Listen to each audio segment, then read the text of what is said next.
बिस्मिल्लाहिर्रहमानिर्रहीम। हजरत खब्बाब बिन अल अरत की तकलीफ है।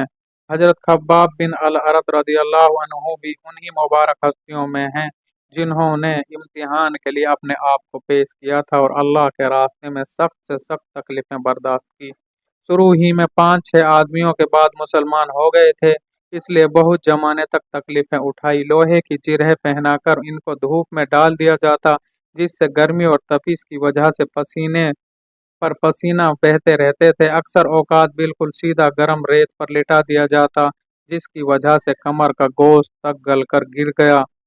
यह एक औरत के गुलाम थे। उसको खबर पहुंची कि यह हुजूर सल्लल्लाहु अलैहि वसल्लम से मिलते हैं, तो उसकी सजा में लोहे को गर्म करके उनके सर को उससे दाग देती थी। हजरत उमर रदियल्लाहु अन्हु ने एक मर्तबा अरसे के बाद अपने जमाना खिलाफत में हजरत खब्बाब से उनकी तकलीफ की तफसील पूछी तो उनको उनको पहुंचाई।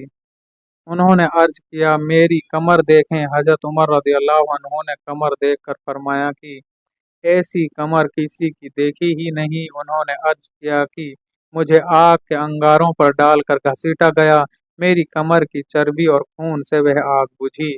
इन हालात के बावजूद जब इस्लाम को तरक्की हुई और फुतूहात का दरवाज़ा खुला, तो उस पर रोया करते थे कि खुदा न खास्ता हमारी तकालीफ का बदला कहीं दुनिया ही में तो नहीं मिल गया।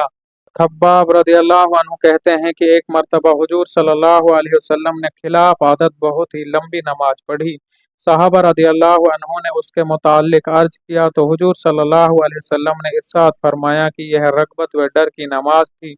मैंने इसमें अल्लाह ताला से 3 दुआएं की थी, 2 उनमें से कबूल हो गई और एक को इनकार फरमा दिया।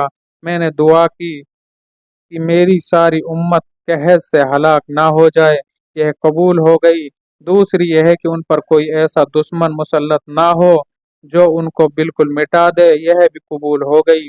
तीसरी यह दुआ की इनमें आपस में लड़ाई झगड़े ना हो, यह बात मंजूर ना हुई। हजरत खब्बाब रदियल्लाहु अन्हु का इंतकाल 37 साल की उम्र में हुआ और कुफा में सबसे पहले सहाबी यहीं दफन हुए। इनके इंतकाल के बाद हजरत अली करमल्लाहु वजहू का गुजर इनकी कब्र पर हुआ तो इरशाद फरमाया, अल्लाह खब्बाब पर रहम फरमाए। अपनी रगमत से मुसलमान हुआ और खुशी से हिजरत की और जिहाद में जिंदगी गुजार दी और मुसीबत बर्दाश्त की।